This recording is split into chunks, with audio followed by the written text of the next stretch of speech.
애를 5년 동안 못 낳아서 아주 귀하게 낳은 큰 아들이 있어요. 걔가 4살 때 추수감사절날 애들이 쭉 나와서 노래를 부르는 거예요. 거기에 이제 교회 강대상으로 다 올라가는데 올라오는 그의 모습을 보니까 이미 너무 똥 씹은 얼굴 하고 있어요. 걔가 노래를 했을까요? 안 했을까요?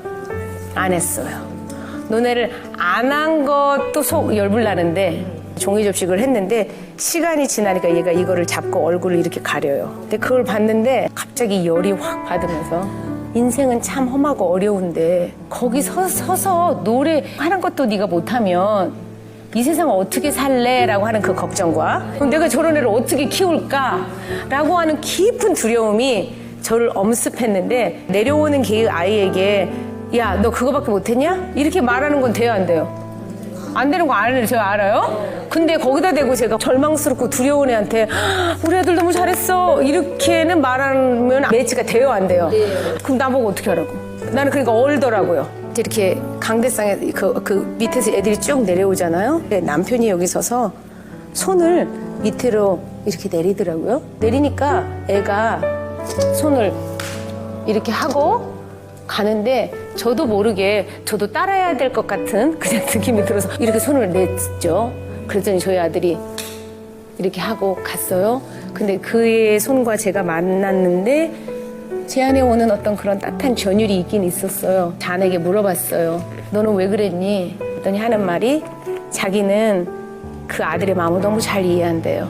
그랬던 일이 내가 있기 때문에 나는 그의 아픔이 얼마나 큰 아픔인지 나는 너무 잘 안다. 우리 경기 중에 배구 같은 거 하면 잘하면 어떻게 해요? 하이파이브 하죠? 실수하면 어떻게 해요? 낮은 파이브를 해요. 괜찮다 얘기냐. 이거 실수했지만 우리 잘할 수 있어요. 그 파이브가 결국 잔이 우리 아들에게 한 얘기예요. 그 얘기의 뜻은 뭐냐면 나는 너의 아버지고 나는 그 길을 가봤고 그 길을 가는 게 쉽지는 않다. 그러나 너는 혼자 있지 않다. 내가 너와 함께 있을 거야 라고 하는 잔의 마음이에요. 여러분의 약함과 저의 약함 저희 너무 잘 알아요. 우리 아들 그거 실제로 평가하자면 잘한 거 아니잖아요. 여러분과 제게 그런 모습이 있잖아요. 근데 아무리 잔도 자기 자식에게 좋은 것을 줄 알아서 로우 파이브를 한다면 하늘에 계신 우리 아버지는 우리가 우리의 연약함 때문에 힘들고 어려울 때 주님을 로우 파이브를 하신다고요. 사랑하는 아들아, 사랑하는 딸아, 내가 너와 함께 있는 게 좋다.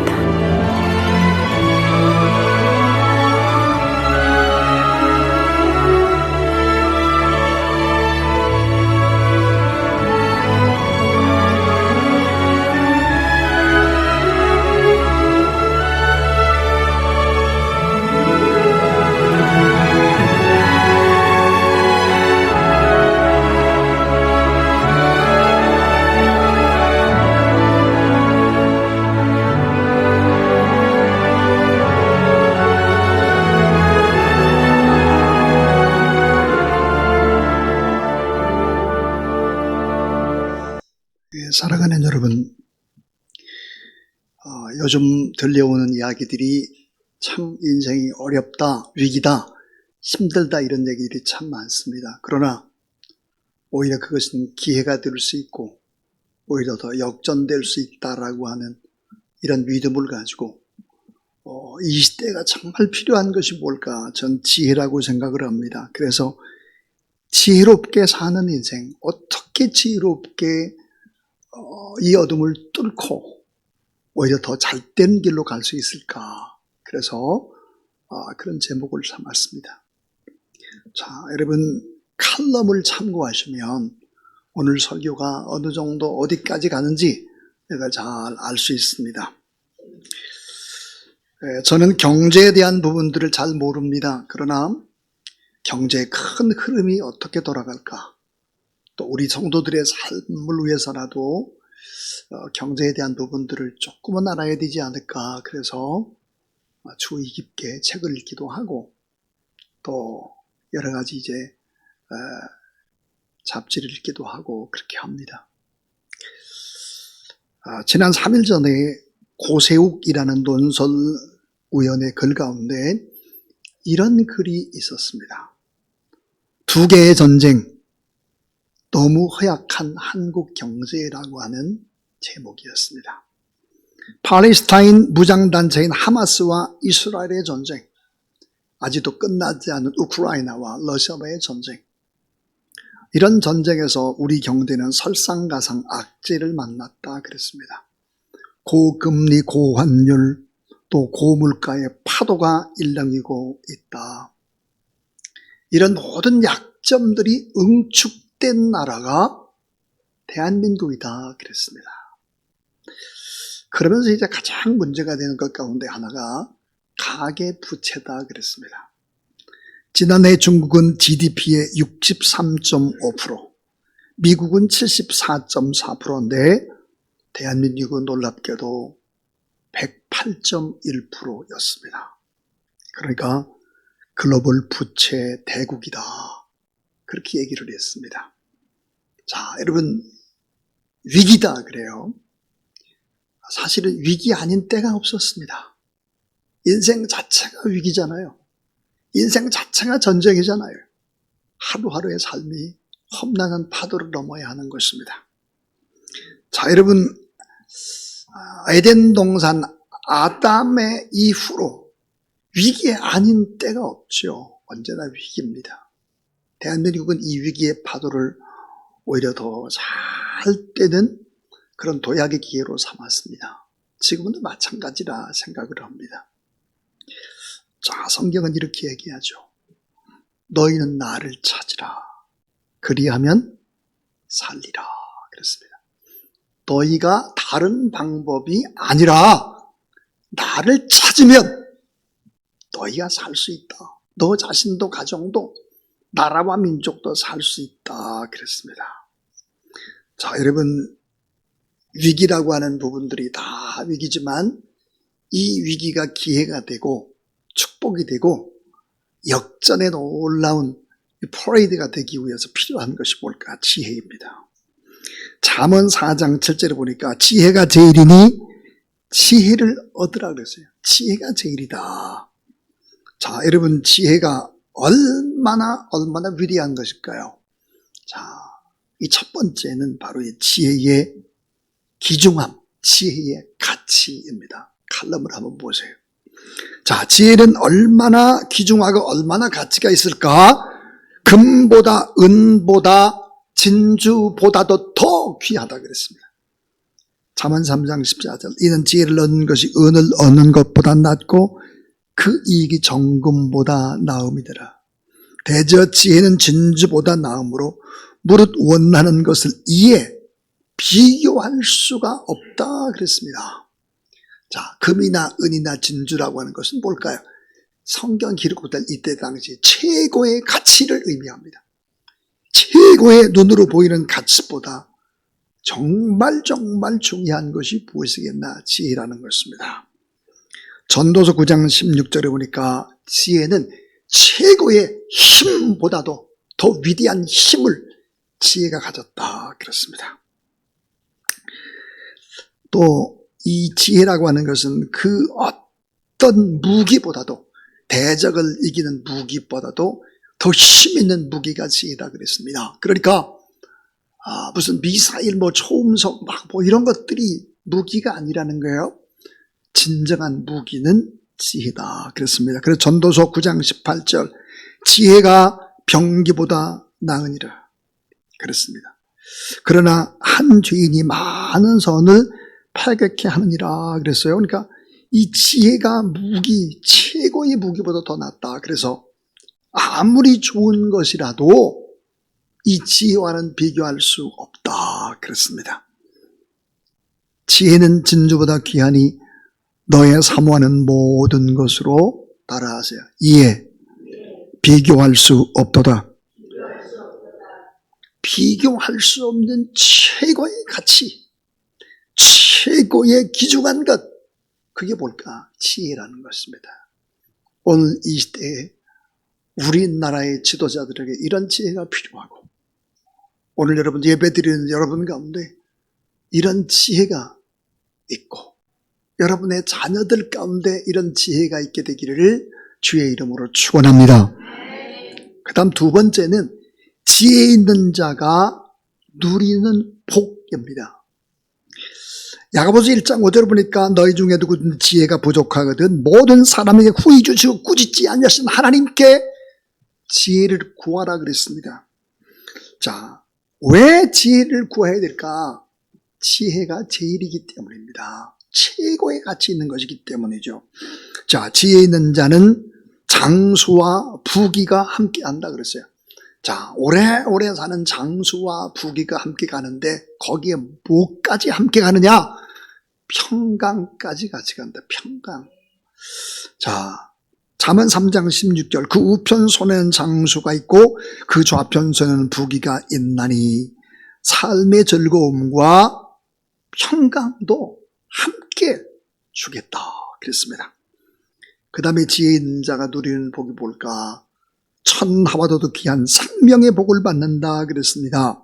잠언 3장 18절 지혜는 그 얻는 자에게 생명나무라 지혜를 가진 자는 복되도다 그랬습니다. 생명나무, 많은 생명을 맺을 뿐만 아니라 많은 사람들에게 생명력이 되어주는 공급하는 축복의 나무인 것입니다. 잠언 8장 35절에 대전하를 얻는 자는 생명을 얻고 여호와께 은총을 얻을 것임이니라 그랬습니다. 근데 이 지혜자는 성경에 보니까 실패하지 않는다 그랬습니다. 자, 잠언 3장 23절 그랬고 두려움이 없고 단잠을 잔다 그랬습니다. 자, 여러분이 단잠을 잔다 그랬는데요. 내가 누울 때 두려워하지 아니하겠고 내가 누운즉 내 잠이 달리로다 그랬습니다. 여러분 단잠을 잔다고 하는 것이 무엇을 의미할까? 제가 보니까 기침을 하다 보니까요. 단잠을 못 자요. 계속 기침을 하니까 얼마나 기침을 흘리는지 양쪽이 이 옆구리에 이런 부분들이 다 아픈 거예요. 그러니까 단잠을 자게 한다고 하는 것은 뭐야? 몸의 모든 부분들의 건강을 주님이 책임져 준다는 사실을 믿으시기 바랍니다. 그렇습니다. 그리고 이 지혜 있는 자는 삶의 보호를 받는다. 사망의 올무 큰 환난에서도 벗어난다 그랬습니다. 그리고 장래에 크고 고귀한 일을 한다. 그래서 성경에 보니까 든든한 집을 짓는 사람과 같다. 그래 별처럼 빛나고 복이 있다 그랬어요. 그리고는 그 집이 잘 된다 그랬어요. 잠언 21장 30절 지혜 있는 자의 집에는 귀한 보배와 기름이 있으나 그랬습니다. 자, 그 집이 잘 된다. 지혜로운 자 그랬어요. 그런데 세 번째입니다. 세 번째는 지혜가 있어야 행복하게 살 수 있습니다 하는 거예요. 행복하게 살 수 있다. 오늘 이 시대는 지식은 발달했으나 지혜 있는 자가 없죠. 많지 않죠.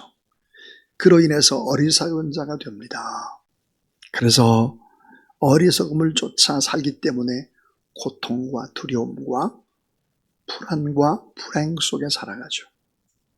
자, 성경은 뭘까요? 자녀들에게 뭐가 제일 중요할까? 지혜가 중요하다. 부모에게 뭐가 복일까? 지혜로운 부모라겠습니다. 지혜로운 부모. 잠언 23장 24절 의인의 아비는 크게 즐거워할 것이요 지혜로운 자식을 낳은 자는 그를 인하여 즐거울 것이니라 그랬습니다. 자, 지혜로운 왕이 나라를 복되게 하는 것입니다. 지혜로운 신하, 요셉 같은 신하, 다니엘 같은 신하가 있으면 나라가 위기에서 보호된다 그랬습니다. 전도서 9장 15절입니다.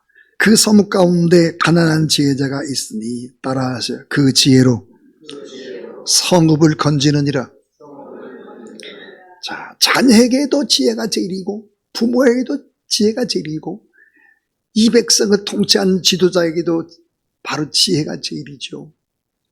자, 이 지혜. 근데 성경은 더 나아가서 지혜로운 아내는 어떤 아내일까? 따라하세요. 남편의 얼굴을 빛나게 하느니라. 여러분 남편이 근심 걱정하고 얼굴에 빛이 안 나고 이거 전부 다 아내의 책임입니다. 성경이 그랬어요. 남편의 얼굴을 빛내게 하는 것이 지혜로운 아내의 몫이다 그랬거든요. 이 아멘을 안 하고 고개에 숙여 있는 사람들은 뭐 찔리는 게 있는 모양이에요. 보니까. 잠언 31장 10절 누가 현숙한 여인을 찾아 얻겠느냐 그 값은 진주보다 더하니라 그랬습니다. 성경에 보니까 지혜로운 여인은 가정을 굳게 세운다. 남편의 얼굴을 세울 뿐만 아니라 자녀, 가정, 나라, 민족까지 세워낼 수 있다. 그랬습니다. 자, 지혜로운 기업가, 또 군인, 정치가, 학자, 목자, 학생, 어머니, 아버지, 이보다 더 큰 복은 없다 하는 것이죠. 자, 여기까지가 바로 이제 칼럼의 내용이었습니다. 자, 이제 마지막 네 번째입니다. 이 마지막 네 번째는 뭘까? 어떻게 하면 이 지혜를 얻을까 하는 거예요. 지혜가 금보다 은보다 진주보다 귀하다며요. 지혜만 있으면 가정이 살고 자녀가 살고 남편의 얼굴이 빛나고 나라와 민족 성을 회복한다며요. 그럼 어떻게 지혜를 얻을 수 있을까 하는 거예요. 여러분 꼭 잊지 말아야 될 것이 있어요.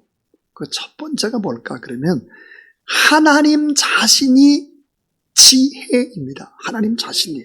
하나님은 지혜이신 여호와이신 지혜와 총명의 신 모력과 재능의 신 그랬습니다. 하나님의 지혜로 세상 만물을 만드시고 지금도 통치하고 계시죠. 그래서 완전한 지혜자는 바로 하나님이시다 그랬습니다. 로마 11장 33절에 깊도다 하나님의 지혜와 지식에 부요하며 그의 판단은 측량치 못할 것이며 그랬습니다. 자, 그러면 어떻게 하면 또 이 지혜를 얻겠나? 하나님이 지혜의 덩어리고 지혜 자체라면 어떻게 해야 되겠나?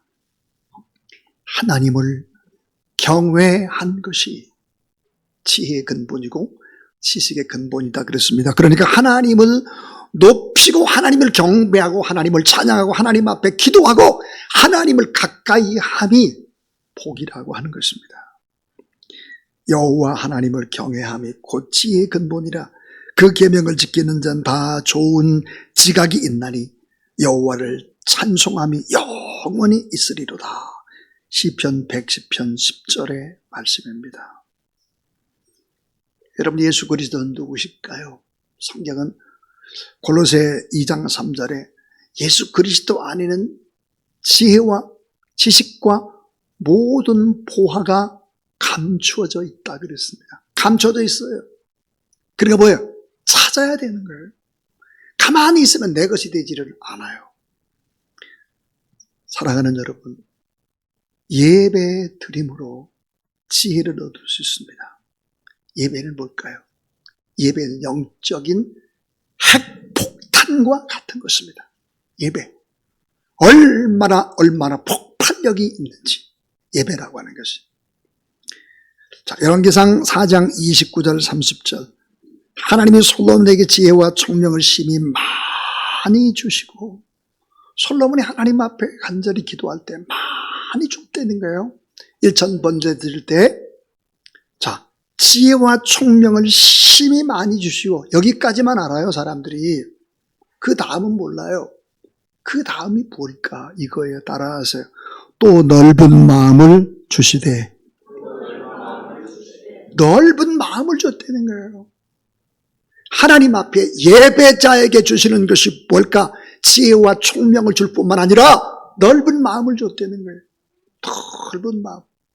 누구나 다 포용할 수 있고 누구나 다 함께 할 수 있는 이런 마음들을 주셨다 하는 거죠. 여러분 교회 안에 최고의 프로그램이 뭘까요? 당연히 예배이죠. 예배에 성공하지 않으면 어떻게 성공할 수 있습니까? 성공 못합니다. 솔로몬은 하나님 앞에 1000번제를 드리기를 원했습니다. 그 말은 뭐예요? 최고의 예배를 드리기를 원했죠. 그럴 때 뭐 어때요? 지혜를 줬어요. 그때 어떻게 됐죠? 나라와 민족이 최강으로 중동 그 자체를 전부 다 통일하고 엄청난 힘을 가지고 곳곳에서 조공을 가지고 들어왔습니다. 하나님 앞에 예배드릴 때, 지혜를 구할 때 그런 거예요. 그러나 솔로몬이 최고의 지혜로 통치자가 됐지만 예배를 잃어버릴 때 모든 것들이 다 잃어버립니다. 모든 것들. 자, 가정도 파괴되죠. 자녀들 다 파괴되고 나라와 민족 두 쪽 납니다. 여러분 잘 아는 대로 솔로몬의 두 아들 가운데 여로보암, 르호보암 나라를 반쪽으로 가르게 되죠. 북이스라엘, 남유다 그랬습니다. 하나님 앞에 예배 드림에 소홀할 때 이런 일들이 일어난다. 저는 대한민국의 위기는 어떤 위기일까? 한국 교회가 오늘 우리가 하나님 앞에 예배다운 예배를 회복하지 못하기 때문입니다. 코로나19의 전과 후는 너무 다릅니다. 달라도 너무 다를 수가 없어요. 어떤 것이 다를까요? 성도들이 하나님 앞에 예배를 얼마나 사모하는지, 기도하는지, 얼마나 뜨겁게 주님을 사랑하는지 이런 부분들이 대조가 되는 거예요. 노예의 어떤 모임이나 잘 되지 않습니다. 모든 부분들이. 사랑하는 여러분,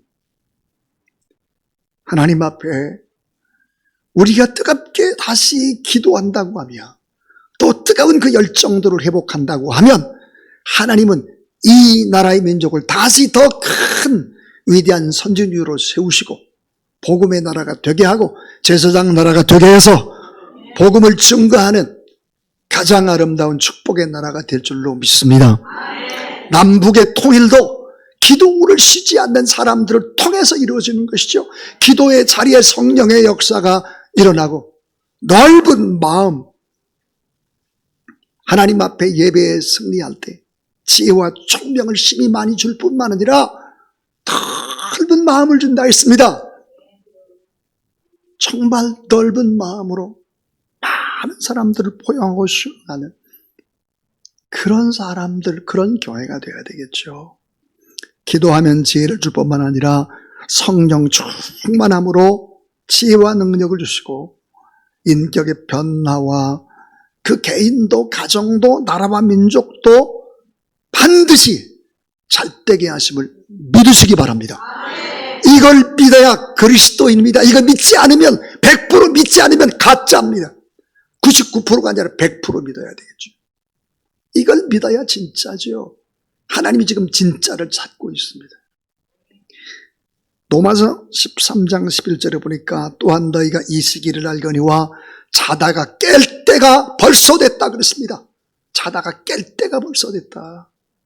지금 자다 깰 때입니다. 게으르고 나태하고 이럴 때가 아니라는 거예요. 이렇게 살아서는 안 된다는 거죠. 우린 지난 30년간 천사회복 기도를 했습니다. 이 천사회복 기도를 통해서 하나님께서 많은 일들을 하실 수 있었죠. 자, 여러분 기도문을 이제 PPT로 다 이제 만들고 그래서 PDF 파일로 다 이제 보내고 그렇게 할 것입니다. 적극적으로 기도에 힘쓰십시오. 특별히 기도 제목부터 써서 내십시오. 여러분 기도 제목을 쓰지 않고 자기 마음대로 인생을 살아가는 사람은 교만한 사람입니다. 이것을 하나님의 말씀으로 음성으로 들어야 돼요. 그리고 하나님 앞에 더